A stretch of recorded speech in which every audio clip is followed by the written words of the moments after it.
Welcome back to History Teller YT, where we bring the past to life, one story at a time. Today, we journey back to one of the darkest chapters in human history, the Black Death, a plague that swept across Europe between 1347 and 1351, claiming millions of lives and forever altering the course of society. Imagine entire cities silenced by death, villages abandoned, families torn apart, and a world gripped by fear and uncertainty. In this video, we'll explore the story of the Black Death in unprecedented detail. From its horrifying symptoms, the sudden collapse of populations, and the chaos it caused in both urban centers and rural villages, to its profound social, economic, religious, and cultural consequences. We'll uncover how peasants gained new power, how cities adapted to survive, how religion and superstition evolved, and how art, literature, and science reflected humanity's attempt to understand and endure the unimaginable. So, get ready to walk through streets deserted by plague, hear the stories of the survivors, witness the collapse of social orders, and understand the enduring legacy of one of history's deadliest pandemics. Stay with us for the full journey, because this is not just a story of death. It's a story of survival, transformation, and the resilience of humanity. Let's begin the story of the Black Death. By the early 1340s, Europe was already struggling. A period of famine had weakened populations, and years of political conflict had left communities fragile. Then came the whispers from the east, carried by traders and sailors returning from distant ports along the Silk Road. In 1347, a Genoese fleet sailed into the port of Messina in Sicily, bringing with it an invisible terror that would soon consume the continent. The ships had been trading in the Black Sea, where reports of a strange, deadly disease had already begun circulating. As the crew disembarked, they carried more than spices and silk. They carried fleas infected with Yersinia pestis, the bacterium that causes the bubonic plague. At first, the locals noticed only that sailors were dying with unusual swiftness, their bodies riddled with swellings, blackened skin, and fever. By the time the city officials realized the severity, it was already too late. The disease spread quickly through the crowded markets and narrow streets, moving silently but lethally from house to house. Messina became the grim first stage of a European nightmare that would engulf cities, villages, and countrysides alike. The plague's initial victims were often dismissed as suffering from a severe fever or bad air, as medical knowledge in the 14th century was rudimentary at best. Physicians consulted their ancient texts, often blaming imbalances in bodily humors or the alignment of the planets. People attempted a range of desperate remedies, bleeding, herbal concoctions, and prayers to saints, hoping for divine intervention. Despite these efforts, the disease spread faster than any precaution could contain. Lymph nodes in the armpits, neck, and groin would swell into painful buboes, turning black and oozing pus, accompanied by high fevers and delirium. Communities were unprepared for such a fast-moving contagion, and panic quickly replaced reason. Families abandoned their homes, towns were quarantined, and fear dictated behavior. Those who fled often carried the infection with them, inadvertently helping the plague leap from city to city across the Italian peninsula and into the heart of Europe, WY late 1347. The Black Death had moved north from Sicily into mainland Italy. Cities like Genoa, Florence, and Venice became epicenters of death, their bustling trade networks accelerating the spread. Merchants fleeing infected ports unwittingly transported the plague along trade routes, while peasants and travelers carried it into the countryside. Within months, the disease reached southern France and Spain, and by 1348, It had arrived in the Alps and across the Holy Roman Empire. Entire villages reported mortality rates of 30 to 60%. Cemeteries overflowed, and mass graves became the somber testament to the plague's lethality. Fear and superstition intensified. Some communities blamed foreigners or marginalized groups, while others resorted to extreme penance or flagellation to appease a wrathful god. The Black Death was no longer a distant terror.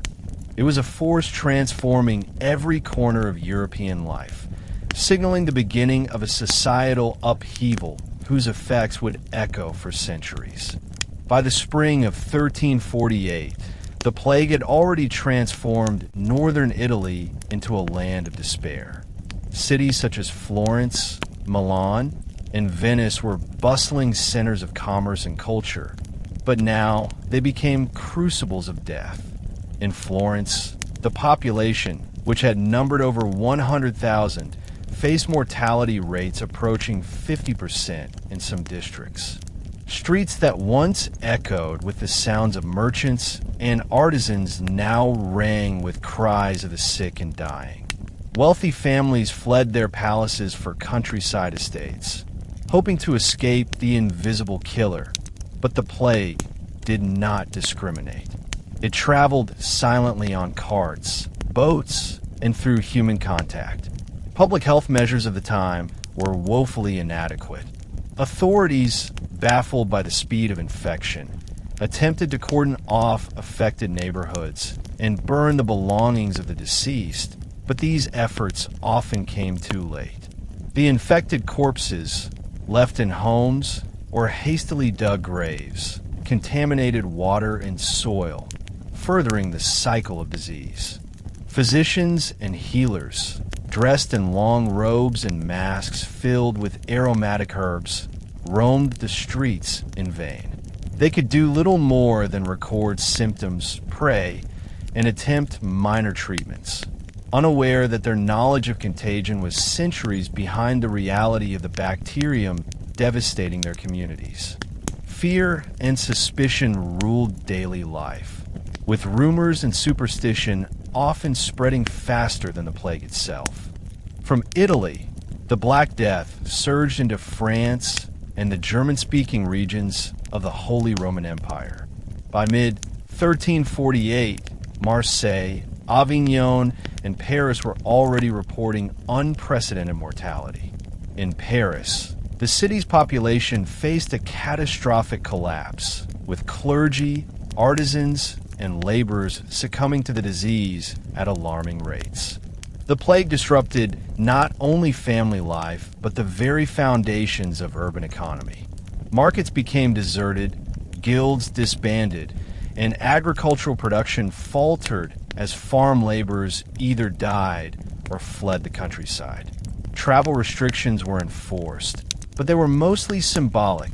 Trade routes were vital for the survival of cities, and merchants risked both life and business. Along the Rhine and Danube, the disease moved steadily northward, carried by riverboats and travelers. Entire towns in the empire reported mortality rates of over 60%, leaving villages empty and fields untended. People turned to religion, but answers were scarce. The church, already strained by internal conflicts and political entanglements, faced criticism and fear as priests themselves succumbed to the plague. Communities oscillated between faith, superstition, and outright panic, often resorting to scapegoating minorities, strangers, or Jews, blaming them for the catastrophe. These accusations sometimes erupted into violence, further deepening the social trauma caused by the epidemic. By 1349, the Black Death had crossed the English Channel, arriving in England and Wales. Ships docking at ports such as Weymouth, Bristol, and London carried the disease, which quickly infiltrated the countryside. London, with its dense population, was particularly hard hit, and chroniclers described scenes of unimaginable horror. Streets filled with corpses, homes abandoned, and the persistent stench of death. Rural areas were no less affected. Small villages reported losing entire families in a matter of weeks. The societal impact was profound. Labor shortages forced changes in wages and work conditions, while the high mortality rates sparked fear of divine punishment. Similar patterns emerged across Scotland, Ireland, and later Scandinavia. Even the distant regions of Eastern Europe, including Poland and Hungary, were not spared, although the spread there occurred slightly later due to geography and trade patterns. The movement of people, whether fleeing infection, engaging in trade, or participating in military campaigns, ensured that no part of Europe would remain untouched. By 1351, almost every major European city had been touched by the plague, leaving death, fear, and uncertainty as constant companions for survivors. The Black Death had transformed the continent physically, socially, and psychologically, laying the groundwork for profound changes in European society for generations to come. As the Black Death swept through Europe, the most intimate fabric of society, the family, was torn apart. Entire households vanished within weeks, leaving homes abandoned, livestock untended, and villages eerily silent. In many cases, surviving relatives were unable to bury their loved ones, forcing towns to resort to mass graves.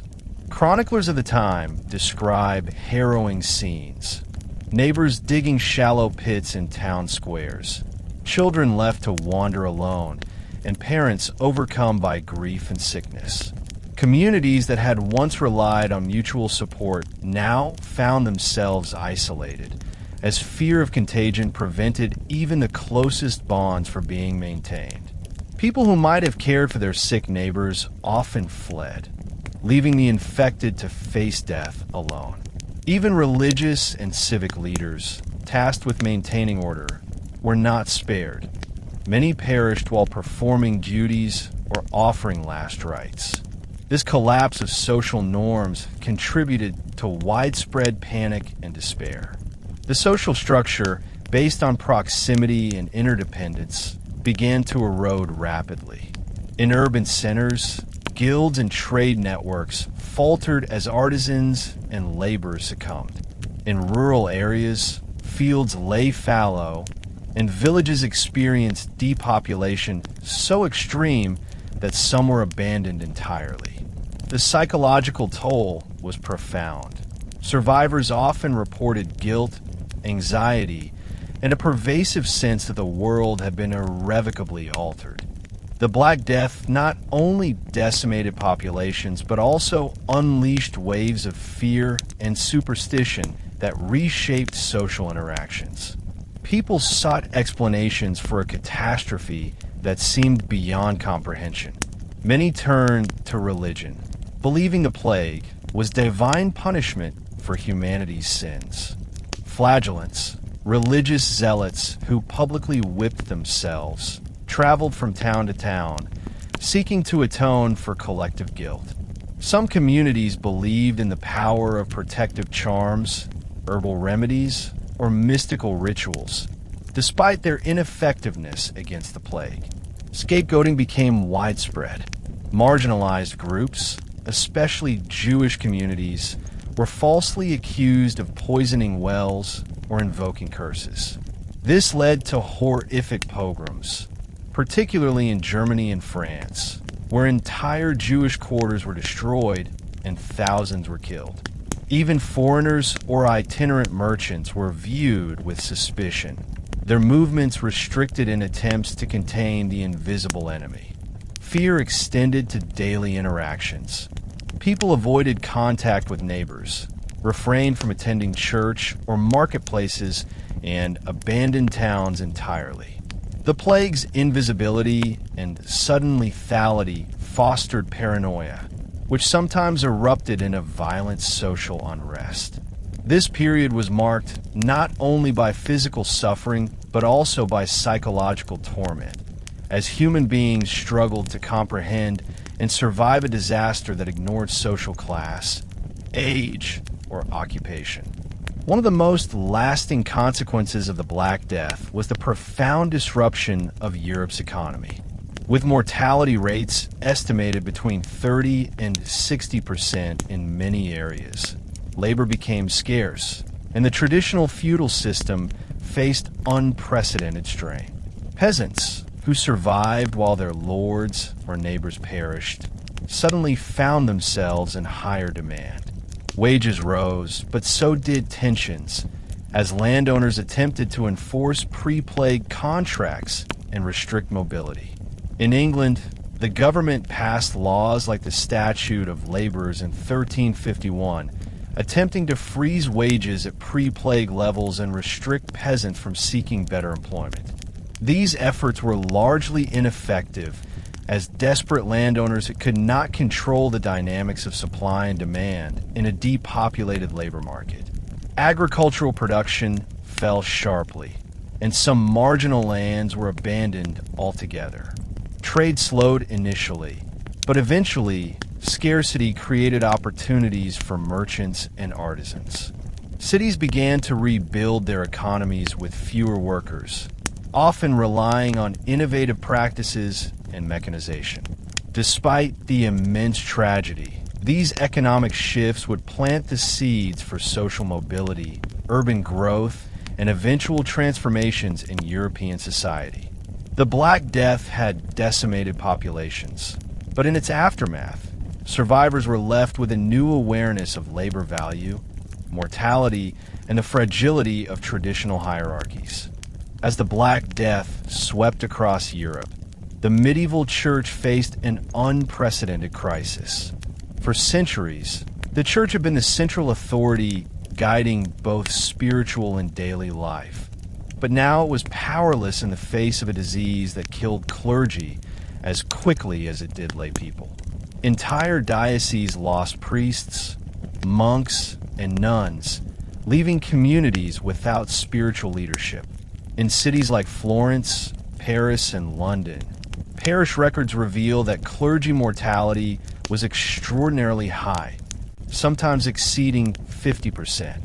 The sacraments, once a source of comfort, became increasingly difficult to access. People feared approaching priests or attending Mass for fear of infection, which further weakened the Church's presence in daily life. Popes and bishops struggled to maintain authority, issuing indulgences, prayers, and penitential acts, but these gestures provided little practical comfort. Communities were left to reconcile the stark reality of death with the promises of salvation, often questioning why God would allow such suffering. The Church's inability to prevent or mitigate the plague created a crisis of faith that would resonate for generations, shaking the foundations of religious belief and leading many to seek new interpretations of divine will and human destiny. In this vacuum of spiritual reassurance, new religious movements emerged, often extreme in nature. One of the most notable was the flagellant movement. Men and women, traveling from town to town, would publicly whip themselves as acts of penance to appease God's wrath and halt the plague. The flagellants believed that their suffering could cleanse society's sins, but their processions often became chaotic, attracting large crowds and inadvertently spreading the plague further. Mysticism also flourished as people sought direct, personal experiences of the divine. Visionaries and prophets claimed to receive messages from God, offering both hope and fear to desperate communities.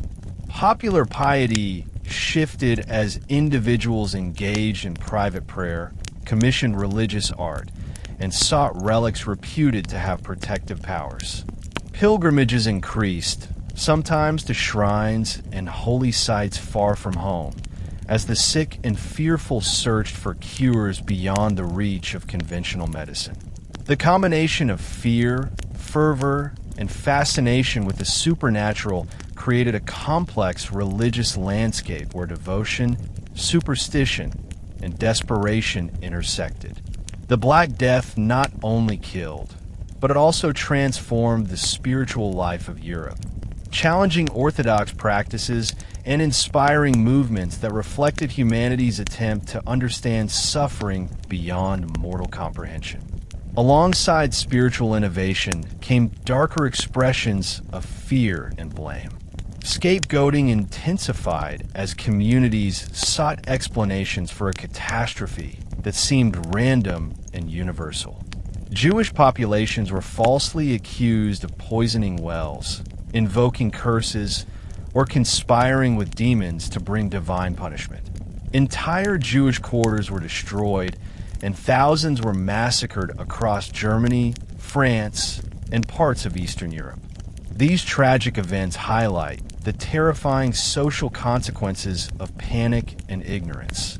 Even within the church, tensions arose as some clergy condemned violence against minorities while others either remained silent or actively endorsed punishment, revealing fractures in moral authority. Faith was both a source of solace and division, as communities navigated competing interpretations of God's will, human sin, and divine punishment. For ordinary Europeans, religion became a paradox, essential for hope yet often unable to prevent death, guidance yet sometimes complicit in social injustice. The combined effects of clergy mortality, mystical fervor, and persecution fundamentally altered European spirituality, creating an environment in which doubt, fear, and innovation coexisted. By the end of the Black Death, religious life had been profoundly reshaped, influencing theology, ritual, and the relationship between the church and lay people for centuries to come. As the Black Death devastated Europe, artists sought to capture the horror, the inevitability of death, and the fragility of life. One of the most enduring motifs to emerge during and after the plague was the danse macabre, or dance of death. This artistic theme depicted skeletons leading people of all social classes. Kings, peasants, clergy, and children toward the grave. Murals, woodcuts, and illuminated manuscripts featuring this imagery spread throughout Europe, serving both as a moral reminder of mortality and a reflection of contemporary terror. Art became a medium through which society grappled with loss, fear, and the randomness of death. The portrayal of death was often stark, graphic, and unsettling, emphasizing the universality of mortality. Painters and sculptors incorporated grotesque details of buboes, emaciation, and funeral scenes, confronting viewers with the visceral reality that no one could escape death's reach. These works were not only meant to shock, but also to educate. By visually dramatizing death, artists reinforced religious teachings on the fleeting nature of earthly life and the importance of preparing for the afterlife. In this way, the Black Death directly shaped European artistic sensibilities, embedding mortality as a central theme in visual culture and influencing generations of painters, sculptors, and manuscript illuminators who would continue exploring the tension between life and death long after the epidemic subsided. Literature of the time reflected a similar obsession with death, suffering, and moral reckoning. Chronicles, poems, and sermons recorded the plague with vivid detail, blending fact with personal reflection and theological interpretation.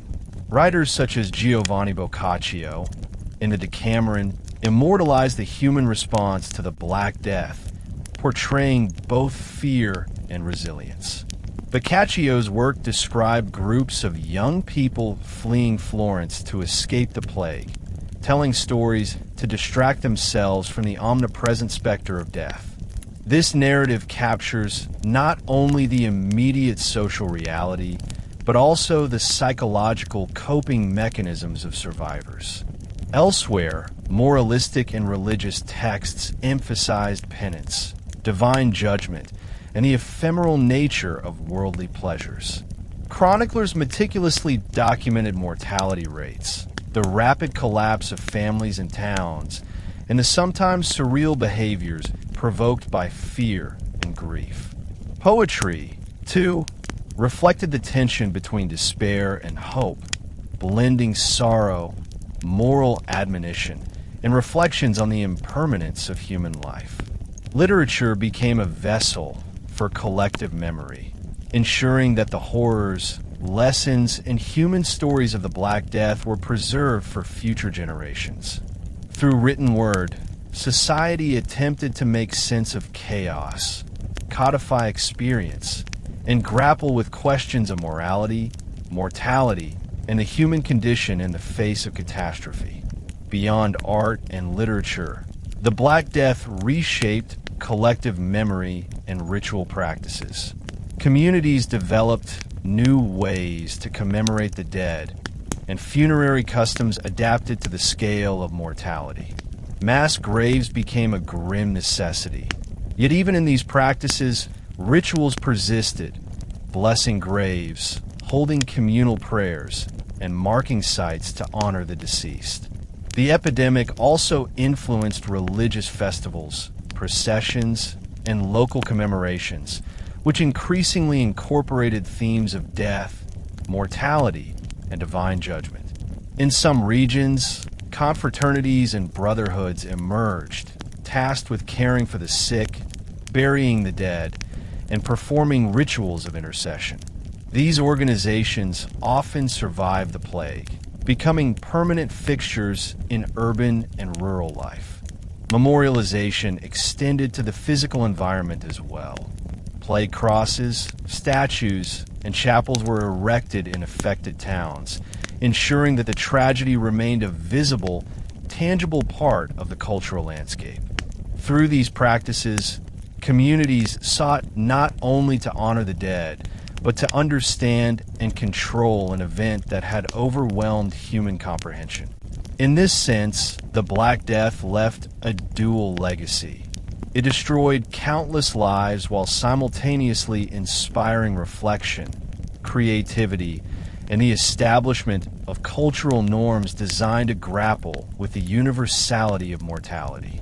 The imprint of the plague endured in both material and spiritual culture, reminding generations that human life, while fragile, could be immortalized through memory, art, and ritual. The Black Death did more than kill millions.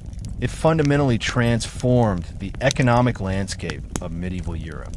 Feudalism, a system in which peasants worked the land for lords in exchange for protection and subsistence, relied on a dense population to sustain agricultural production, with mortality rates sometimes exceeding 50% in rural areas. The labor force collapsed almost overnight. Entire villages disappeared from the map, fields were left fallow, and the rigid social hierarchies underpinning feudal obligations were disrupted. Surviving peasants suddenly found themselves in a position of relative power.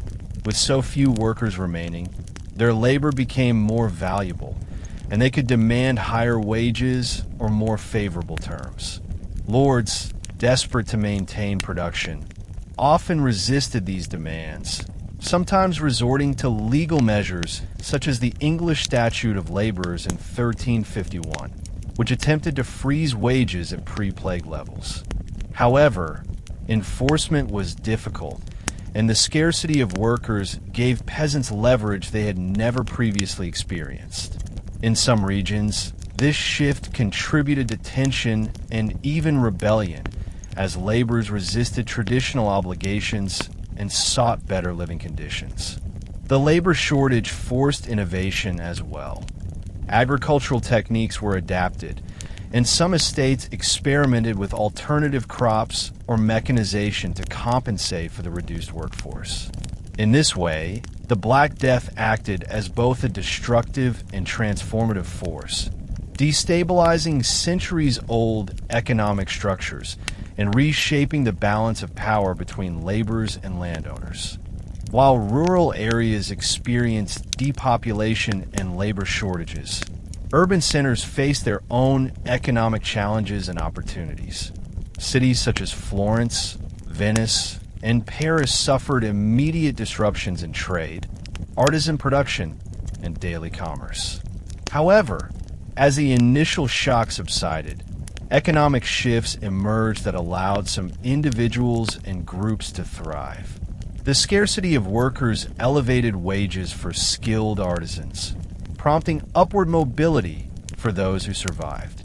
Merchants who previously relied on a stable and abundant labor supply adapted by consolidating businesses, forming guild alliances, and innovating supply chains. Luxury trades, such as textiles, pottery, and book production, became highly competitive as skilled workers negotiated better terms. Banking, insurance, and credit systems also evolved to meet the changing economic realities. The plague forced cities to rethink labor allocation, trade networks, and market structures. Even within guilds, membership rules relaxed in some areas to attract skilled labor, demonstrating a pragmatic adaptation to demographic catastrophe.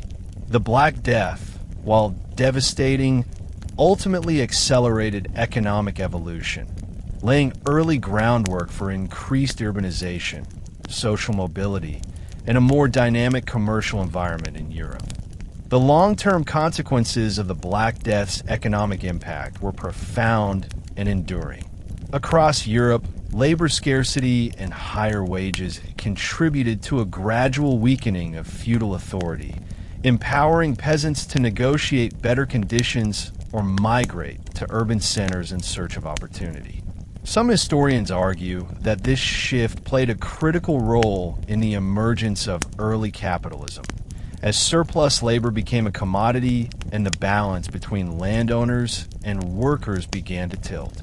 Social mobility increased as survivors gained access to opportunities previously denied by rigid hierarchies, while estates and cities had to innovate to maintain productivity.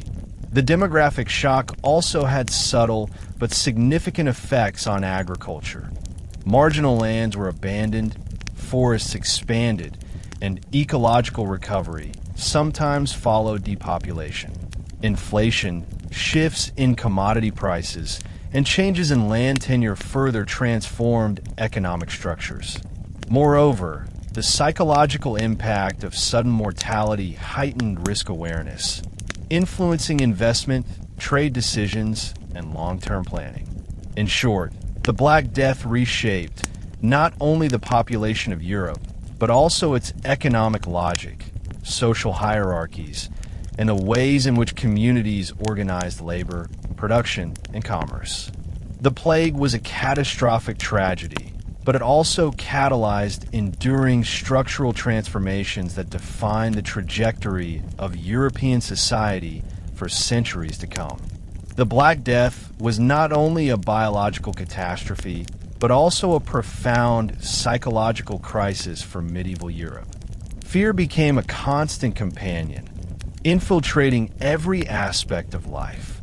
People lived with the constant knowledge that death could strike at any moment, sometimes in their own homes, sometimes in the streets of their cities.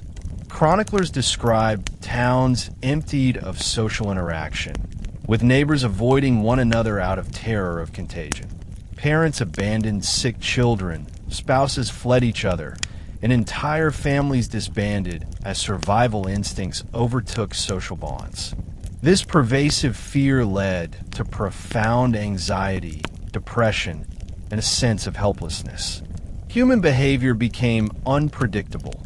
Some responded with extreme piety, turning to prayer, fasting, or self-flagellation, hoping to avert divine wrath. Others indulged in hedonism, convinced that death was inevitable and earthly pleasures were all that remained. Markets, festivals, and even public religious gatherings became scenes of tension, with crowds wary of infection, yet still drawn by social and religious necessity. The omnipresence of death reshaped not only daily behavior, but also long-term psychological perceptions of life, mortality, and human agency. People who survived often carried deep emotional scars, a persistent awareness that life could end in an instant, and that society itself might fail under the weight of calamity. Fear was closely tied to moral panic. Medieval Europeans struggled to understand why the Black Death was occurring, and lacking scientific explanations, they often turned to religion, superstition, or scapegoating.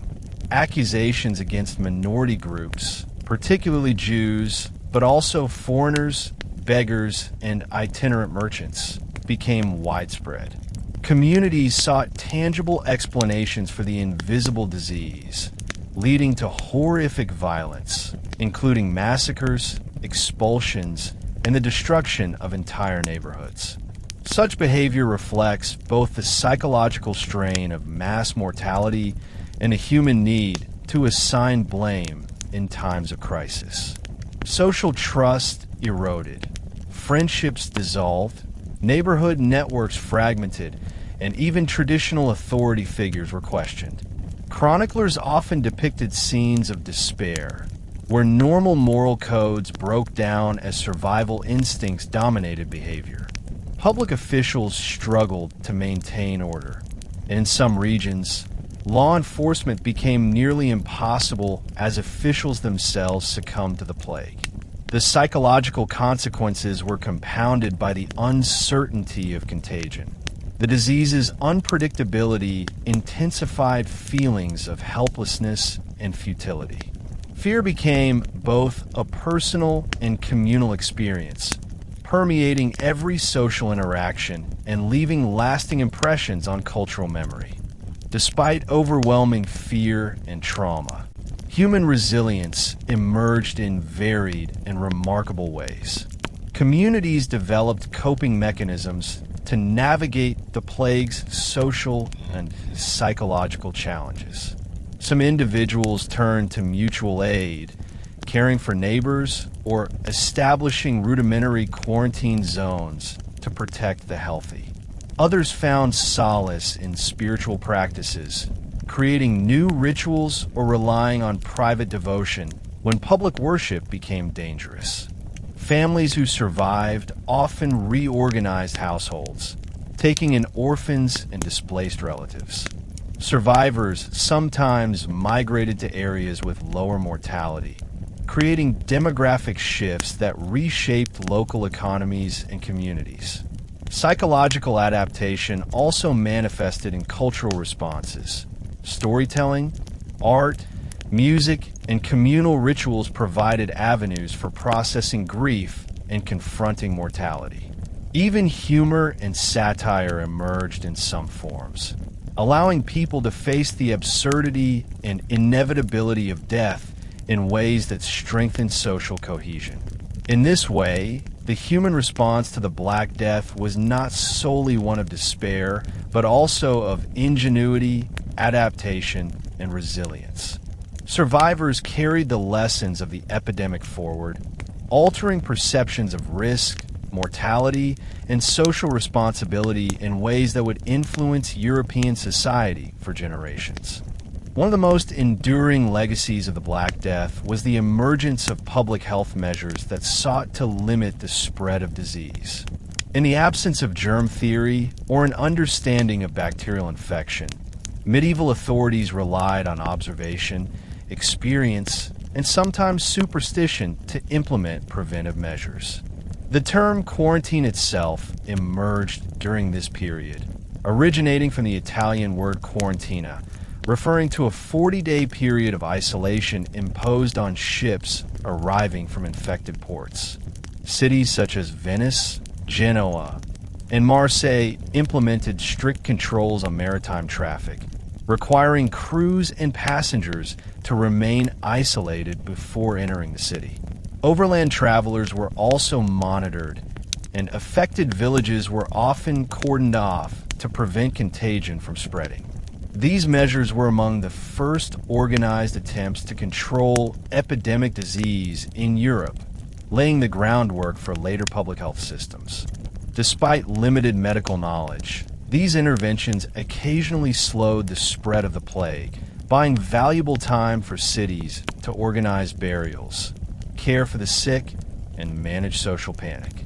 Quarantine, while imperfect and often inconsistently enforced, represented a significant shift in civic responsibility and governance, demonstrating that collective action could mitigate the impact of a disease, even if its cause was not fully understood. Medical understanding during the Black Death was rudimentary, yet physicians and apothecaries attempted to intervene using the knowledge available to them. Based on the prevailing humoral theory, doctors believed that an imbalance of bodily fluids, blood, phlegm, black bile, and yellow bile, caused illness. Treatments included bloodletting, purging, and the application of herbal concoctions, many of which were ineffective or even harmful. Physicians wore distinctive masks filled with aromatic herbs and spices, believing that miasmas, or bad air, carried the disease. Some sought spiritual remedies, incorporating prayer, blessings, and the use of holy relics, reflecting the inseparable link between medicine and religion at the time. Despite these efforts, mortality remained extraordinarily high. In some cities, physicians themselves succumbed to the disease, undermining confidence in their methods and forcing communities to improvise alternative care. The lack of effective treatment meant that survival often depended on luck, social connections, and access to resources. In many cases, caregivers, family members, neighbors, or charitable religious orders became the most important source of support for the sick. This period highlighted both the limitations of medieval medicine and the human determination to confront suffering, laying the intellectual foundation for later developments in epidemiology, hygiene, and clinical practice. While formal medicine struggled, communities developed innovative social responses to care for the sick and manage the dead. Religious orders, especially nuns and monks, organized hospitals and infirmaries to provide basic care, often at great personal risk. Civic authorities established watchmen, sanitation workers, and burial teams to prevent the spread of infection from corpses and waste. Local confraternities and charitable associations sprang up to coordinate aid, deliver food, and tend to those isolated in their homes. In some cities, public health regulations included restrictions on public gatherings, the closure of markets, and measures to clean streets and remove refuse, anticipating later urban sanitation practices. Even psychological support became part of communal coping. Prayers, ritual observances, and symbolic gestures were used to maintain morale. Although these interventions could not prevent the spread of the plague, they represented early attempts to organize society in the face of epidemic disease. The experience of the Black Death demonstrated the importance of coordinated social action, practical care, and municipal responsibility, offering lessons that would influence public health policy and epidemic management for centuries. The Black Death transformed urban life in Europe in profound ways, striking at the heart of densely populated cities. Metropolises such as Florence, Paris, London, and Venice experienced mortality rates that sometimes exceeded 50%, leaving streets eerily empty, markets deserted, and civic institutions struggling to function. Cities, which had previously relied on complex networks of trade, labor, and social interaction, faced near total disruption. Public services collapsed as workers, administrators, and clergy succumbed to the plague, leaving essential functions unstaffed. Garbage and waste accumulated in streets and canals, exacerbating public health crises, while bodies piled up in homes and churches faster than burial teams could manage.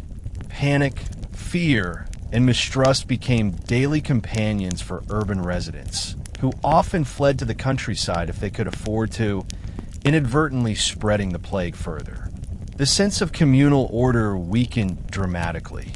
Neighbors avoided contact, guild structures faltered, and public gatherings became dangerous.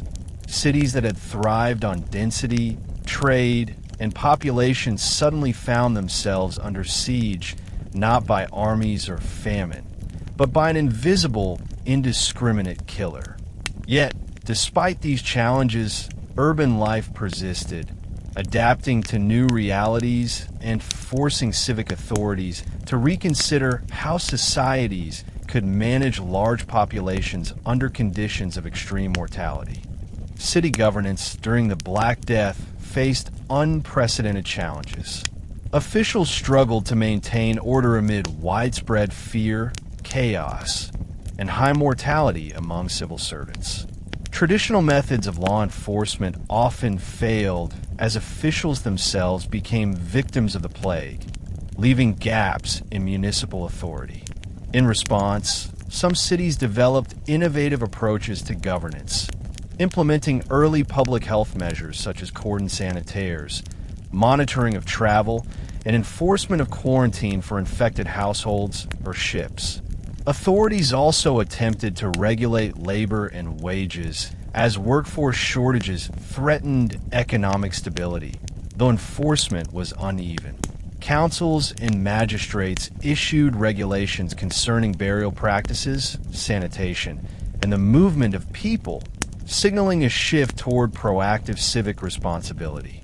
Social unrest was common, as populations struggled to balance fear of infection with economic necessity.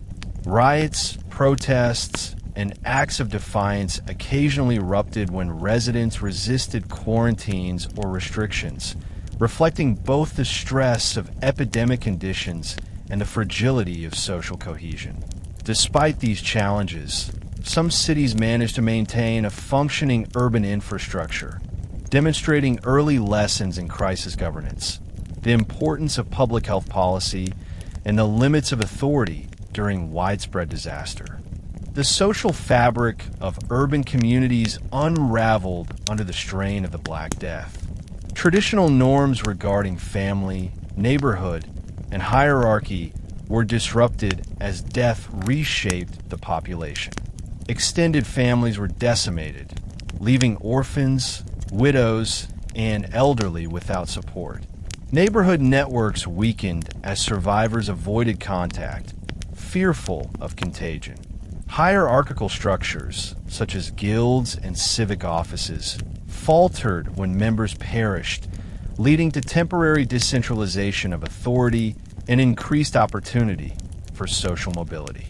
Criminality, theft, and looting sometimes increased in the vacuum created by absent governance. Yet communal solidarity also emerged in unexpected ways. Some neighborhoods organized collective efforts to care for the sick, transport the dead, or maintain essential services, highlighting both the fragility and resilience of social order under extreme conditions. The collapse of traditional norms forced urban residents to reassess priorities, redistribute labor, and negotiate survival in ways that would have lasting impacts on social structures. The Black Death, by disrupting every level of urban life, revealed both the vulnerability of complex societies and the capacity for adaptation in the face of overwhelming mortality, setting precedents for future responses to epidemic crises. While cities struggled under the weight of the Black Death, rural communities experienced their own profound devastation. Villages across England, France, Italy, and much of Central and Eastern Europe were decimated, often losing more than half their inhabitants within months. Entire hamlets disappeared from the landscape, leaving abandoned homes, overgrown fields, and empty churches. Agricultural production, which depended heavily on peasant labor, collapsed in many regions, leading to shortages of food and widespread hunger. Survivors faced the psychological trauma of watching neighbors, friends, and family members perish in rapid succession, often without the ability to provide care or proper burials. The traditional rhythm of rural life, planting, harvesting, and local trade, was disrupted, and centuries-old communal practices, such as collective farming and local governance, were severely weakened. Landlords, faced with a drastically reduced workforce, struggled to maintain their estates and extract rents, while peasant families, who had survived, suddenly found themselves in positions of relative bargaining power. The mortality shock exposed the fragility of feudal structures and forced both landlords and peasants to adapt quickly, forever altering the demographic, economic, and social landscape of rural Europe. The labor shortages caused by the plague created opportunities for peasants to demand higher wages, better working conditions, and increased personal freedom. In regions such as England, France, and parts of Germany, surviving peasants capitalized on the scarcity of labor, moving between estates or negotiating terms that had been previously unimaginable. This shift contributed to tensions between peasants and the landed nobility, occasionally erupting into revolts, as seen in the English Peasants' Revolt of 1381. At the same time, agricultural practices adapted to changing demographics. Marginal lands were abandoned, while more fertile plots were consolidated for efficiency.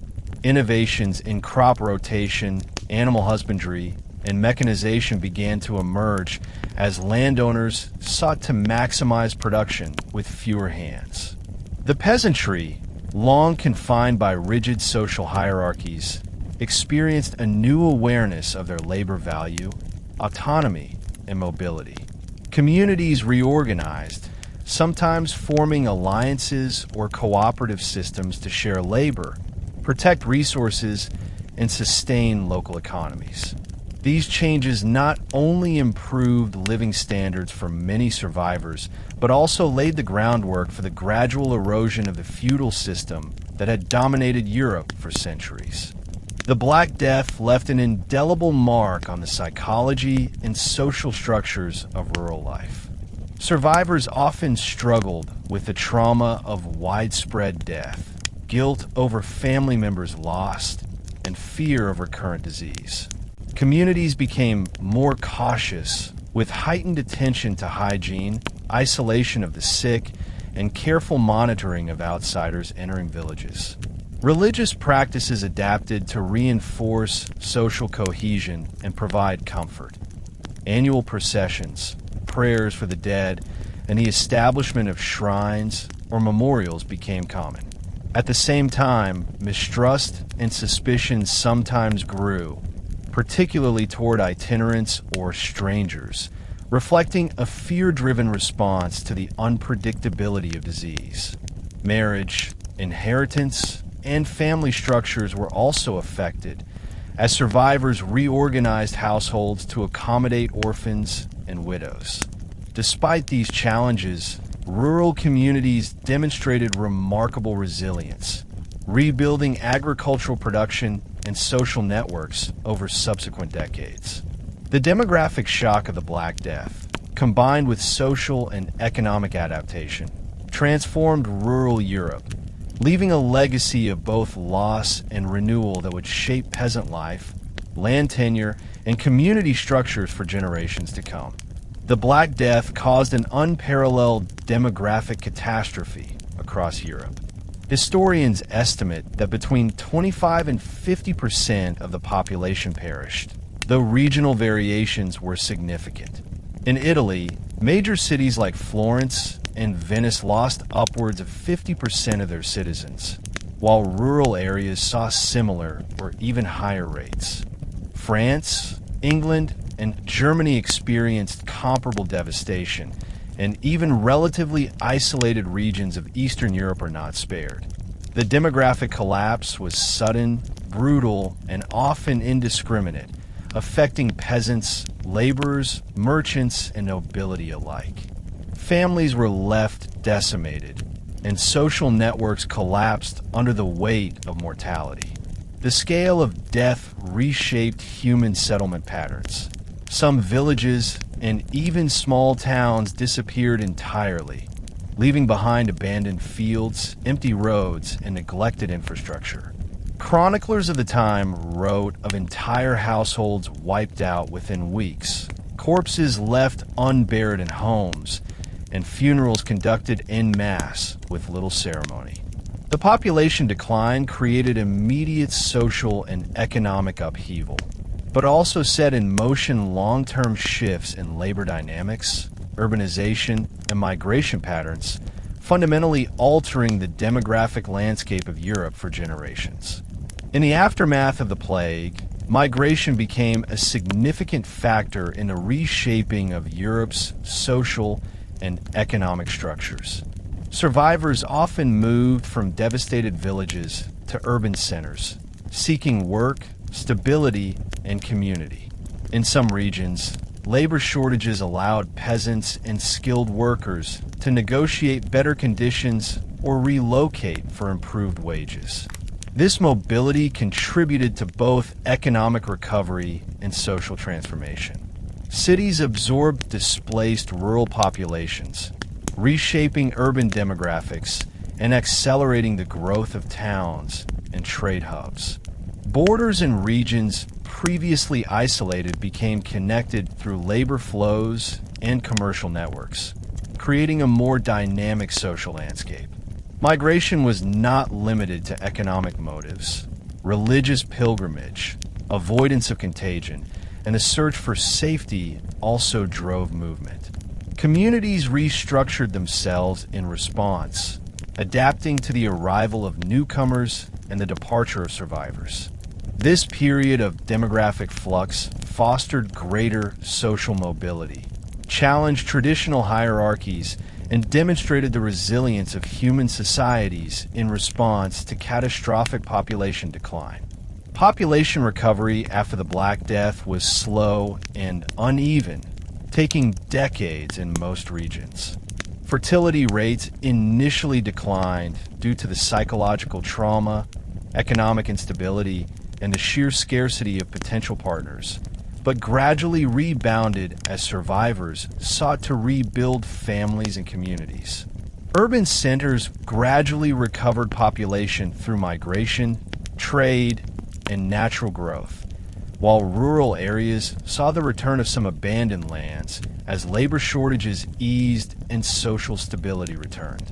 The demographic shock also created long-term changes in population density, land use, and economic structures.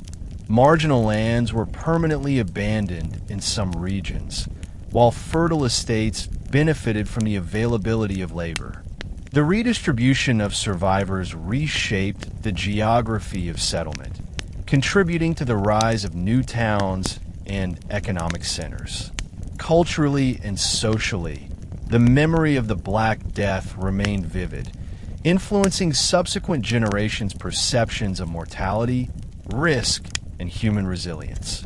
The demographic impact of the plague, while catastrophic, ultimately catalyzed shifts in population patterns, social mobility, and human adaptation that would resonate through the late Middle Ages and into the early modern period. The Black Death created a profound crisis of faith across Europe. For centuries, the Church had been the central pillar of spiritual and social life, offering guidance, rituals, and explanations for both the ordinary and extraordinary events of human existence. Yet, when the plague struck, it killed clergy and laypeople alike with indiscriminate speed. Entire dioceses in Italy, France, and England lost significant numbers of priests, monks, and nuns, leaving parishes without spiritual leadership. Ordinary people, who had relied on the sacraments for comfort and hope, often found themselves abandoned in their moments of greatest need. Fear and desperation provoked widespread questioning of God's justice and mercy. Many struggled to reconcile the deaths of innocent children, friends, and family members with a benevolent deity. The moral authority of the church was challenged as people witnessed the failure of prayers, processions, and indulgences to prevent the catastrophe. Sermons and religious texts became darker, emphasizing sin, penance, and divine judgment. But these explanations often failed to comfort those living amidst the chaos. The psychological strain created fertile ground for both religious innovation and dissent, marking a turning point in spiritual life that would resonate for decades. Amid the spiritual turmoil, new religious movements and heretical ideas emerged, challenging established church doctrines.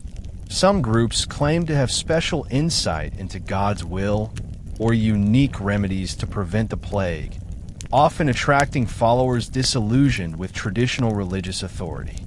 Flagellants, traveling across towns and villages, physically punished themselves in public displays of penitence, believing that extreme suffering could atone for humanity's sins and halt divine punishment.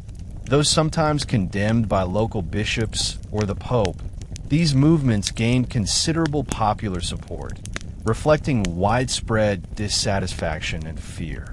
In addition, some lay people embraced mystical practices, seeking direct communion with God or engaging in personal rituals to ward off disease. Heretical interpretations also arose, suggesting that the church itself had failed morally or spiritually, and that salvation could be found outside orthodox channels. These currents of dissent challenged the centralized authority of the church and hinted at a broader spiritual transformation in Europe. While not all heretical movements survived, their emergence demonstrates how crisis can provoke profound religious experimentation and reinterpretation, reshaping the spiritual landscape in ways that traditional hierarchies often struggle to contain. The long-term religious consequences of the Black Death were profound. Even after the epidemic subsided, the memory of divine wrath, mass death, and clerical mortality influenced European spirituality. Communities became more attentive to individual and communal religious practice, emphasizing personal piety alongside institutional worship. Pilgrimages, relics, and prayers for the dead gained renewed importance as people sought to maintain a sense of control over mortality and divine favor. The plague also prompted theological reflection on suffering, mortality, and the human condition, influencing scholastic thought and sermons for generations.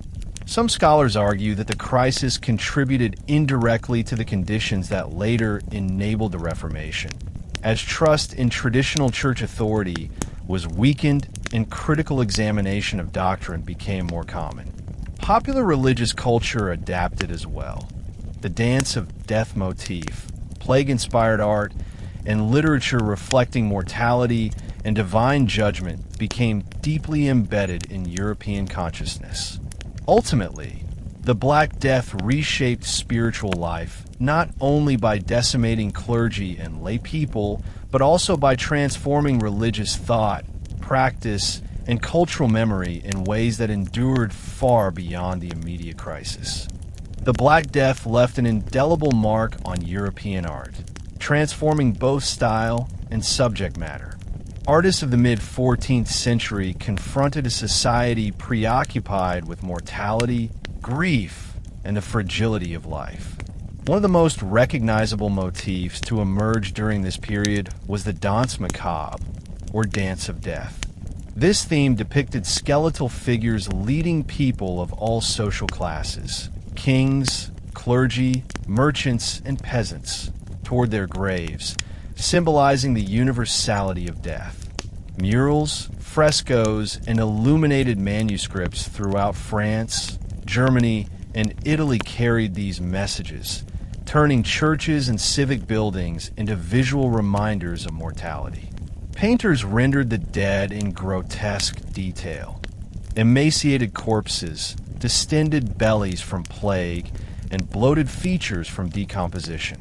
While unsettling, these images were also moral tools, designed to remind viewers of the fleeting nature of earthly life and the importance of spiritual preparedness.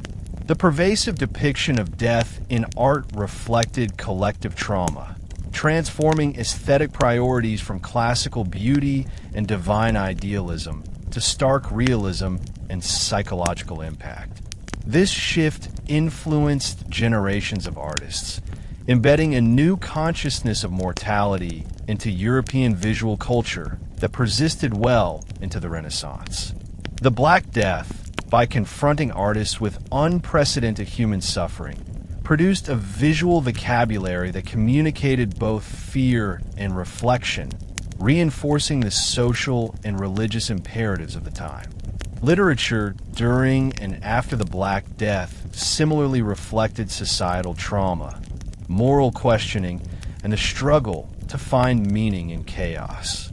Chroniclers, such as Giovanni Boccaccio in the Decameron, captured both the devastation of daily life and the human strategies for coping with mass mortality. In the Decameron, young nobles flee Florence, telling stories to distract themselves from the plague, blending realism, morality, and escapism. Elsewhere, religious sermons and theological treatises emphasized divine punishment, human sinfulness, and the need for penance, shaping popular consciousness. Poetry often explored themes of mortality, loss, and existential reflection, conveying the emotional and spiritual consequences of widespread death.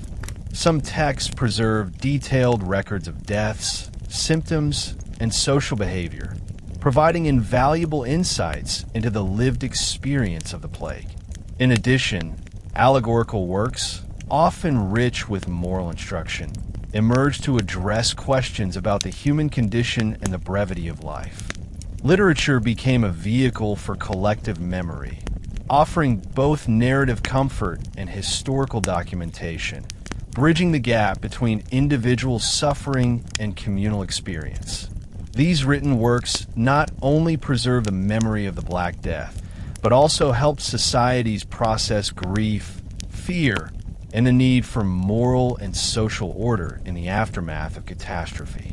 Beyond art and literature, the Black Death reshaped collective memory and public rituals. Communities memorialized the dead through processions, commemorative crosses, chapels, and shrines, integrating the memory of the epidemic in a spiritual and civic life. Annual rituals, prayers for the deceased, and festivals of remembrance became common, reinforcing social cohesion while acknowledging widespread loss. Oral traditions and folklore incorporated stories of survival, heroism, and tragedy, ensuring that the cultural memory of the Black Death was transmitted across generations. Even architecture reflected the trauma, with mass burial sites and memorials transforming both rural and urban landscapes. These cultural responses allowed societies to reconcile with mortality, integrating grief into ongoing social and religious practice. The Black Death left a lasting imprint on European consciousness, influencing not only art and literature, but also ritual, memory, and the way communities conceptualized life and death. By embedding the experience of mass mortality into culture, Europe created a shared historical memory that shaped ethical, spiritual, and artistic sensibilities for centuries, ensuring that the lessons and horrors of the plague remained vivid long after the epidemic itself had subsided. During the 14th century, Europe's understanding of disease was limited, rooted primarily in humoral theory and spiritual interpretations. Physicians believed that the human body contained 4 essential fluids: blood, phlegm, yellow bile, and black bile, whose balance maintained health. The Black Death confounded these traditional frameworks, No matter how diligently physicians attempted bloodletting, purging, or herbal treatments, the plague claimed lives indiscriminately, striking both the healthy and infirm. Medical texts of the time offer fascinating insight into the intellectual struggle to comprehend the epidemic. Remedies included complex mixtures of herbs, spices, and unguents, often guided by astrology and environmental observations. Doctors donned the infamous beaked masks filled with aromatic substances, believing that foul air, or miasma, carried the disease. Yet despite these measures, mortality remained catastrophic. The limitations of medieval medicine were starkly revealed. Conventional theory and treatment were powerless against a pathogen they could neither see nor understand. These failures, while tragic, forced a critical reassessment of medical practices and laid the groundwork for the gradual evolution of epidemiological thought. Practitioners began documenting symptoms, mortality rates, and patterns of spread, unknowingly taking the first steps towards systematic study of disease. Although the concept of microbes or bacteria was unknown, the plague fostered rudimentary forms of epidemiology through careful observation and record-keeping. Towns and cities, particularly those in Italy, began tracking infection patterns, mortality clusters, and timing of outbreaks. Physicians and civic authorities observed correlations between travel, trade routes, and the spread of disease, leading to the development of quarantine and isolation measures. Port cities like Venice and Genoa became laboratories of early public health, implementing rigorous controls on arriving ships and travelers, requiring 40-day isolation periods for crews and cargo, the origin of the term quarantine. Some chroniclers and civic officials even began to record demographic statistics, noting which regions were hardest hit, mortality percentages, and recovery rates. While these efforts were crude by modern standards, they represented an unprecedented attempt to understand the dynamics of an epidemic through systematic observation. These early methods highlighted the potential of empirical data collection in managing disease, forming the intellectual foundation for the later development of epidemiology. Communities slowly realized that social organization, cleanliness, and isolation could influence survival outcomes, demonstrating a nascent understanding of disease control long before the discovery of pathogens. The Black Death left a profound legacy on European medical thought, public health, and scientific inquiry. The sheer scale of mortality exposed the weaknesses of traditional medical systems and highlighted the necessity of organized, communal approaches to disease prevention. Hospitals, charitable institutions, and civic health boards expanded their roles, managing care, sanitation, and burial processes with greater coordination. Physicians and scholars began questioning established theories, paving the way for more empirical, observation-based approaches that would culminate centuries later in Renaissance and early modern medicine. The plague also influenced medical education. Universities gradually incorporated epidemic theory, public health measures, and statistical observation into curricula. Additionally, cultural memory reinforced the association between environmental conditions, human behavior, and disease spread, influencing hygiene practices and urban planning. Though the understanding of disease remained limited, the experience of the Black Death sparked a transformation in European medical thought, instilling a recognition of a need for organized, systematic responses to epidemics. This legacy would inform public health practices, disease prevention strategies, and the eventual emergence of scientific medicine, ensuring that the catastrophe contributed not only to mortality, but also to human knowledge and societal resilience. The Black Death wrought unprecedented psychological trauma on European populations, Survivors experienced continuous exposure to death on a scale that was both sudden and incomprehensible. Families were decimated. Entire communities lost half or more of their members within months. Chroniclers of the time described the pervasive fear, grief, and despair that enveloped towns and villages. Children grew up witnessing the deaths of parents and siblings, while adults endured the psychological strain of surviving amidst overwhelming loss. The randomness of mortality, in which both the innocent and the guilty perished, intensified existential anxiety. Ordinary activities such as shopping, traveling, or attending religious services became fraught with fear as people struggled to avoid contagion while fulfilling basic social and economic needs. This trauma reshaped human behavior in profound ways. Some became withdrawn, isolated, or obsessed with personal safety, while others sought solace in religion, hedonism, or communal coping mechanisms. The Black Death's psychological imprint was lasting, influencing not only immediate behavior, but also attitudes toward mortality, risk, and the social contract. Scholars suggest that this collective trauma catalyzed shifts in cultural expression, philosophical inquiry, and the way humans conceptualized life and death, leaving an enduring legacy on European consciousness. Fear of contagion dramatically altered social behavior and the structure of communities. Social gatherings, previously central to urban and rural life, were disrupted as people avoided crowds, markets, and religious assemblies.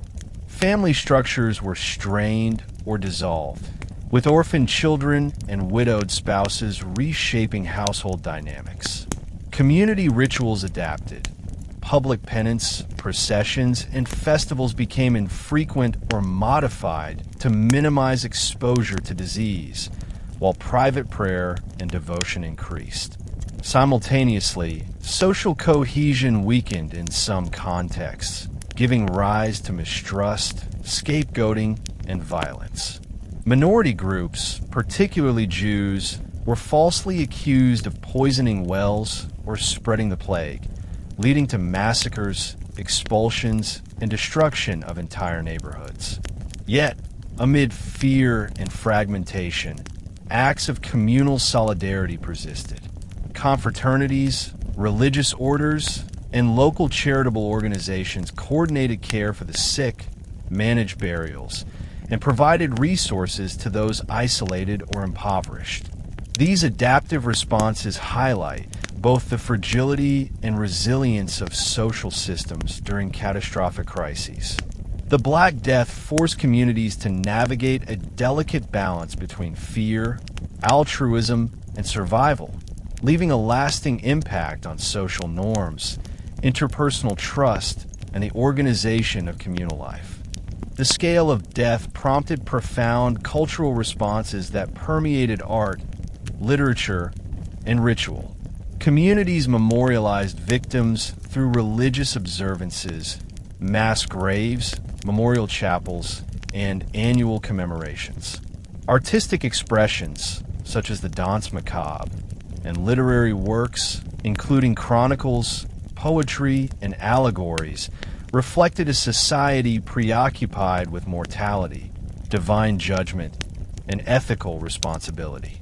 These cultural artifacts provided both emotional catharsis and moral instruction, helping societies process grief while reinforcing social cohesion. Folk traditions, oral storytelling, and local legends often incorporated narratives of survival, heroism, and communal resilience, embedding the experience of the Black Death into collective memory. Even the architecture of towns and villages was shaped by the epidemic, with cemeteries, memorial crosses, and plague chapels marking sites of mass death. By integrating grief into tangible, artistic, and ritual forms, European societies developed mechanisms to confront mortality, maintain moral order, and preserve memory. The Black Death thus not only transformed social behavior, but also fostered a rich cultural legacy that documented trauma, celebrated resilience, and ensured that the psychological and spiritual impact of the plague would resonate for generations. The dramatic population loss caused by the Black Death created a profound labor shortage across Europe, fundamentally reshaping the economic landscape. Fields, workshops, and urban enterprises faced a critical deficit of workers, forcing landowners and employers to compete for surviving laborers.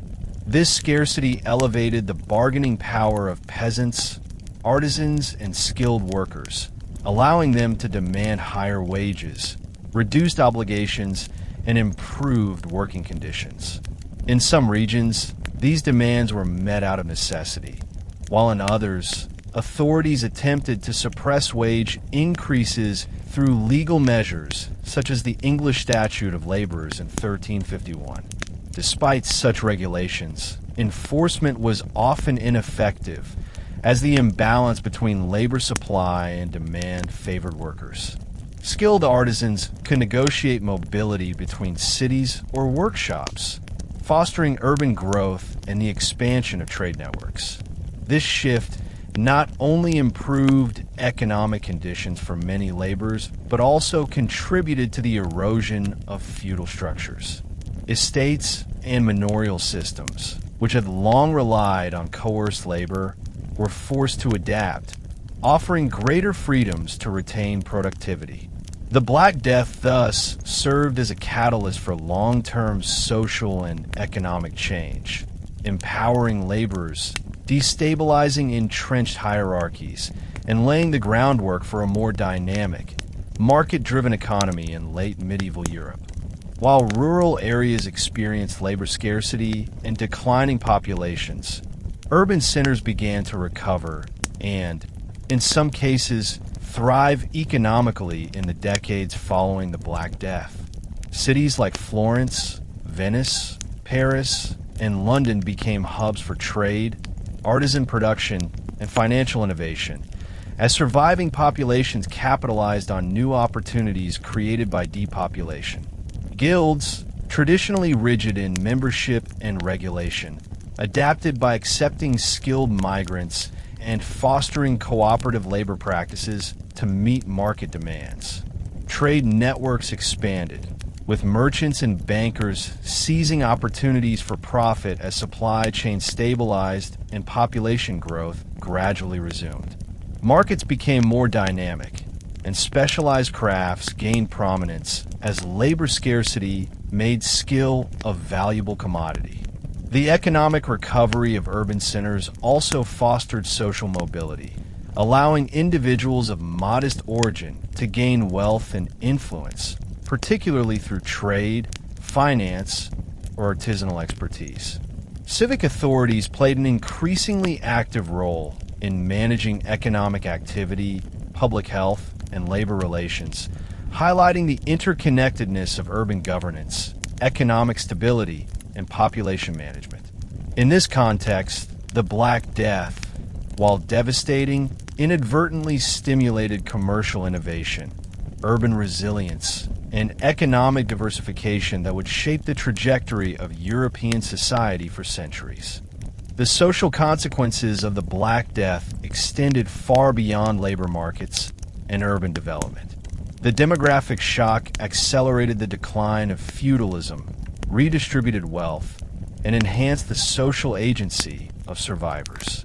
Survivors inherited land, property, and resources from deceased family members, leading to an increase in personal wealth and autonomy for some peasants and townspeople.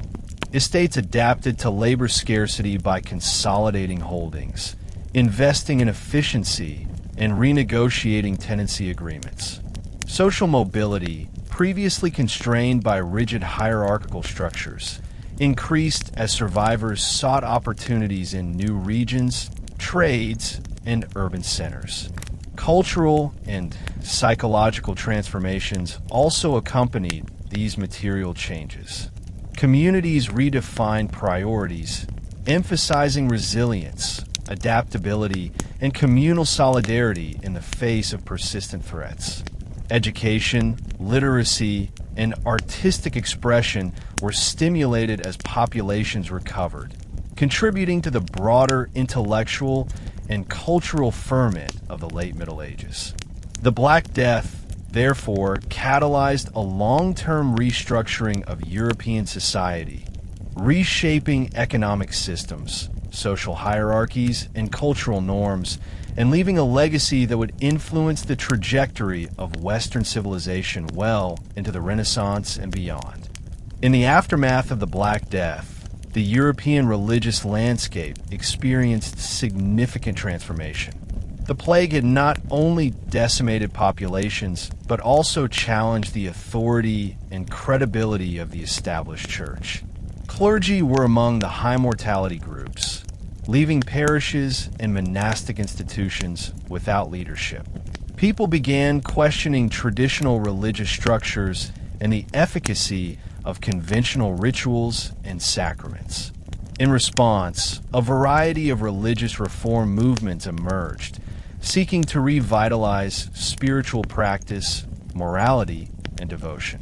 Some movements focused on the need for personal piety, humility, and penitence, emphasizing an inward, reflective faith rather than reliance solely on institutional authority. Lay religious societies grew in popularity, offering structured communal worship and charitable activity outside the formal church hierarchy. These movements often stressed ethical conduct, social responsibility, and communal prayer as mechanisms for coping with mortality and divine judgment. The proliferation of reformist ideas demonstrated the resilience of spiritual life and the adaptability of religious thought as communities sought meaning and comfort in the wake of catastrophic mortality. While some reformist movements would later be absorbed or suppressed by the institutional church, their influence contributed to a broader questioning of authority, setting the stage for religious transformations that would continue into the Reformation. Parallel to structured reform movements, superstition and folk religious practices flourished across Europe during and after the Black Death. The unpredictability of a disease and the absence of scientific understanding fueled fear, prompting people to seek protection through rituals, charms, and symbolic acts. Communities turned to amulets, protective herbs, and incantations, believing that these could ward off the plague. Pilgrimages to sacred sites increased, while relics and miraculous icons were believed to possess curative powers. In some regions, local customs blended Christian ritual with pre-Christian traditions, reflecting a syncretic approach to spiritual and physical survival. Annual processions, offerings at shrines, and ritual purification of streets and homes became widespread, combining communal devotion with the hope of averting disease. The emphasis on superstition and folk practices also revealed the psychological needs of populations seeking control over an uncontrollable epidemic. Even as official church authorities attempted to regulate or suppress these practices, they persisted, highlighting the tension between popular belief and institutional dogma. These cultural adaptations underscored how societies construct meaning in response to trauma, using ritual, symbolism, and collective behavior to navigate uncertainty and mortality. The religious transformations spurred by the Black Death had enduring effects on European spirituality. Communities incorporated a heightened awareness of mortality, ethical reflection, and personal piety into everyday life. Pilgrimages, devotional literature, and lay confraternities became more central to social and religious experience, reinforcing communal identity while emphasizing individual responsibility. Clerical reform continued in response to the loss of personnel and credibility, leading to greater attention to pastoral care, moral instruction, and accountability within the church. Artistic and literary expressions of devotion reflected these shifts, portraying suffering, death, and divine mercy with unprecedented realism and emotional intensity. Moreover, the integration of folk practices and superstition into mainstream belief systems influenced ritual, medicine, and social custom for generations. Ultimately, the Black Death reshaped spiritual life by challenging established authority, stimulating religious reform, and fostering a blend of institutional and popular devotional practices. The psychological and cultural imprint of the plague created a spiritual consciousness deeply attuned to mortality, morality, and communal resilience, leaving a lasting legacy on European religious life. The Black Death undermined traditional political structures across Europe, exposing the fragility of medieval governance. Monarchs, nobles, and local officials struggled to maintain control as mortality swept through ruling elites alongside the general population. Key advisors, tax collectors, and bureaucrats died in large numbers, leaving governmental functions understaffed and chaotic. In some regions, rulers faced difficulty enforcing laws, collecting taxes, or mobilizing armies, while local administrators were often powerless to prevent civil unrest. The collapse of authority was particularly evident in rural areas, where manorial lords depended on peasant labor that had dwindled dramatically. Peasants, aware of their new bargaining power, often resisted traditional obligations, withholding labor or demanding higher compensation. In towns, civic officials struggled to implement quarantine, maintain public order, and manage economic disruption. The widespread breakdown of authority revealed the dependence of feudal and urban systems on population density and social cooperation, and the plague accelerated the erosion of hierarchical power structures that had governed European life for centuries. Governments that adapted survived, while those unable to respond effectively experienced prolonged instability and social unrest. The demographic and economic shifts created by the Black Death fueled a wave of social unrest and rebellion. Labor shortages empowered peasants, artisans, and urban workers to demand better wages, reduced feudal obligations, and freedom from oppressive practices. Resistance often escalated into organized revolt when authorities attempted to suppress these demands through force or legislation. The English Peasants' Revolt of 1381 exemplifies this phenomenon. Rising wages, heavy taxation, and attempt to freeze labor conditions led to widespread uprisings that temporarily overran towns, destroyed property, and challenged royal authority. Similar unrest occurred across France, Germany, and other regions, demonstrating the interplay between demographic collapse, economic necessity, and political tension. These revolts were not merely economic in nature. They reflected broader dissatisfaction with entrenched hierarchies and the unequal distribution of resources following the plague. Survivors of the Black Death demanded recognition of their labor value and personal autonomy, forcing ruling elites to negotiate, reform, and adapt governance structures. In this way, the plague catalyzed a shift toward more balanced power dynamics between laborers and authorities, reshaping social contracts across Europe. Over the long term, the Black Death contributed to a restructuring of political and social power throughout Europe.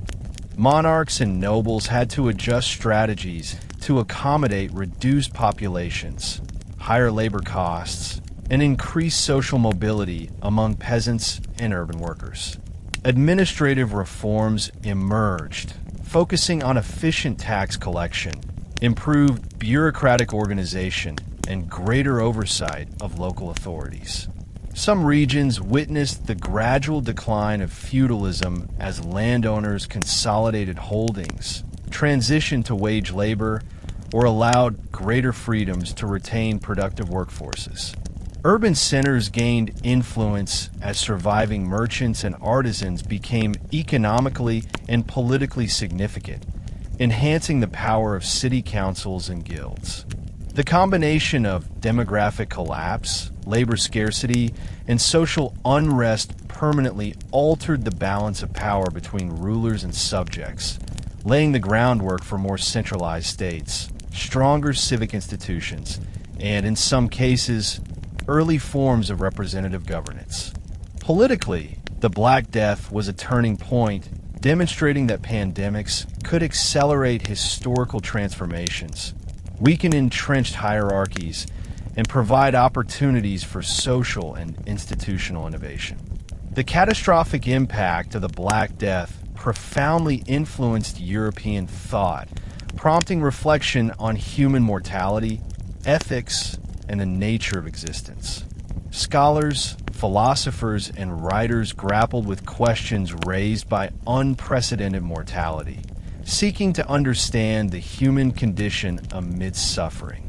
The trauma of the plague spurred intellectual curiosity about the causes of disease, the unpredictability of life, and the fragility of societal structures. Universities and centers of learning, which had also suffered severe population loss, began to reassess curricula, incorporating empirical observation and moral philosophy alongside traditional scholastic study. Literature flourished as a means of exploring existential themes. Works like Boccaccio's Decameron combined storytelling with acute social observation, blending humor, tragedy, and reflection on mortality.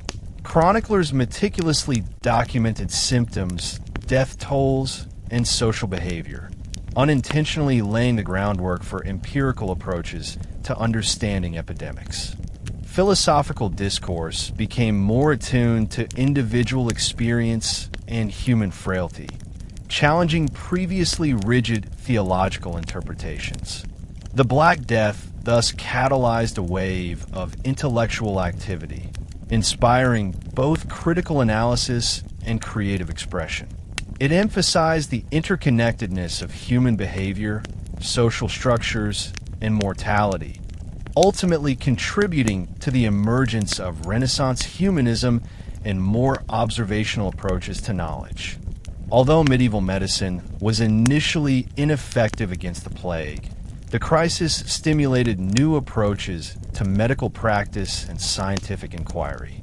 Physicians, apothecaries, and scholars began carefully recording clinical observations, symptoms, and patterns of spread. This empirical documentation represented an early form of epidemiology, laying the foundation for future scientific breakthroughs. Public health measures, such as quarantine, isolation, and sanitation regulations, became increasingly institutionalized in cities, demonstrating the benefits of organized interventions. The plague encouraged experimentation with herbal remedies, hygiene practices, and environmental management, revealing the value of systematic observation over tradition alone. Universities began to integrate practical medical training with theoretical study, and the catastrophic failure of existing treatments sparked debate on the limitations of humoral theory. While the germ theory of disease was still centuries away, the Black Death highlighted the importance of data, observation, and experimentation in combating epidemic illness. The intellectual curiosity stimulated by this crisis would resonate through medical, scientific, and philosophical discourse, influencing the development of rational, empirical approaches to understanding nature, disease, and the human body. The Black Death left an enduring mark on European culture, reshaping artistic, literary, and intellectual expression for generations. Artists increasingly depicted mortality, suffering, and divine judgment, integrating the realities of death into religious and secular works. Literature explored human psychology, social behavior, and ethical dilemmas, capturing both despair and resilience. Chroniclers preserved the lived experience of the plague, documenting events with unprecedented detail. The trauma of mass mortality influenced cultural norms, including attitudes toward death, grief, and personal morality. Rituals, festivals, and commemorative practices were adapted to remember victims and maintain communal identity, blending religious devotion with collective memory. The epidemic's imprint was not only visual or textual, but also intellectual, prompting reflection on mortality, ethics, and the organization of society. Across Europe, the Black Death catalyzed cultural innovation, spurred scientific observation, and shaped philosophical inquiry, leaving a complex legacy that influenced the trajectory of Western civilization. Its impact resonates in literature, art, medicine, and social thought, reflecting the profound interconnection between human suffering and the development of cultural, intellectual, and scientific knowledge. The demographic consequences of the Black Death were monumental, reshaping European society in ways that reverberated for centuries. With mortality rates often exceeding 30 to 50%, entire communities were erased, leaving behind abandoned villages, depopulated cities, and disrupted familial and social structures. Survivors inherited property, land, and wealth, leading to unprecedented social mobility, particularly among peasants and urban workers. Labor shortages increased wages and reduced the rigid obligations imposed by feudal systems, contributing to the gradual erosion of manorial structures. Marriage patterns shifted as individuals adapted to demographic imbalances, sometimes remarrying quickly to maintain households or consolidate property. Urban centers recovered with a more dynamic economy, absorbing displaced populations and fostering innovation in trade, finance, and skilled labor. Communities adapted to survive, developing new forms of social cohesion, local governance, and mutual assistance that had not existed at such scale before. These demographic shifts did more than temporarily alter population numbers. They transformed the underlying social contract of medieval Europe. Hierarchies were questioned, personal agency increased, and the collective experience of trauma fundamentally altered the way societies organized labor, property, and governance. The Black Death demonstrated that catastrophic events could not only destroy, but also catalyze social evolution, accelerating trends toward mobility, equity, and institutional flexibility. Cultural, religious, and intellectual life were profoundly shaped by the Black Death. Artistic expression took on new themes of mortality, suffering, and moral reflection, from the haunting imagery of the danse macabre to detailed chronicles of urban and rural life during the epidemic. Literature explored human psychology, ethical dilemmas, and the fragility of life, producing works that captured both despair and resilience. Religious practice was transformed as well, blending institutional reform, lay devotion, and folk traditions. The loss of clergy, combined with popular dissatisfaction, spurred movements that emphasized personal piety, communal responsibility, and moral accountability, creating conditions for the eventual questioning of church authority that would culminate in later reformations. Intellectually, the Black Death fostered observation-based inquiry, stimulating the recording of symptoms, mortality patterns, and societal behavior. Universities and scholars slowly began integrating empirical methods into study, laying early foundations for modern medicine, epidemiology, and scientific inquiry. Across Europe, trauma inspired reflection on human mortality, ethics, and the organization of society, producing a rich intellectual legacy. The epidemic, though devastating, created opportunities for innovation critical thinking, and cultural adaptation, demonstrating how societies can transform collective suffering into artistic, spiritual, and intellectual development. The enduring significance of the Black Death lies not only in the tragedy it caused, but also in the lessons it left for humanity. It underscored the fragility of complex societies in the face of unpredictable catastrophe and highlighted the importance of resilience, adaptation, and social cohesion. The epidemic demonstrated the interdependence of population, labor, governance, and health, and revealed the consequences of neglecting public welfare, sanitation, and administrative oversight. It accelerated economic, social, and cultural transformations, including the decline of feudalism, the rise of urban economies, and the emergence of a more mobile and empowered workforce. The psychological and cultural imprint of mass mortality reshaped European consciousness, influencing attitudes toward death, morality, and human agency for generations.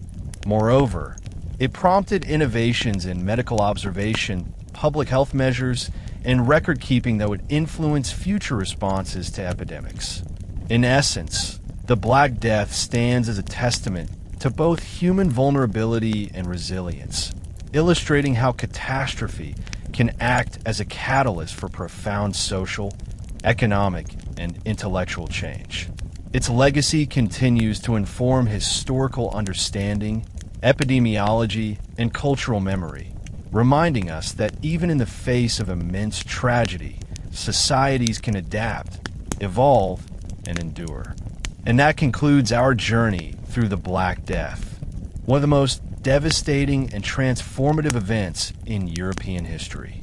Today, we saw how millions of lives were lost, how society struggled to cope with unimaginable loss, and how this catastrophe reshaped every aspect of life, from labor, politics, and religion, to art, literature, and science.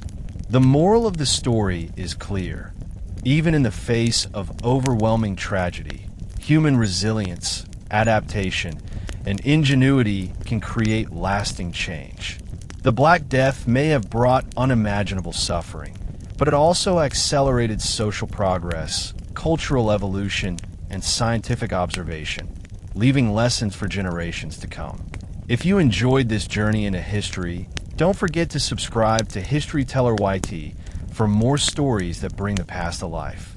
Hit the bell icon so you won't miss our next exploration of forgotten civilizations, epic events, and the fascinating twists that shaped our world. Thank you for listening, and we look forward to seeing you again on History Teller YT, where every story of the past is waiting to be told.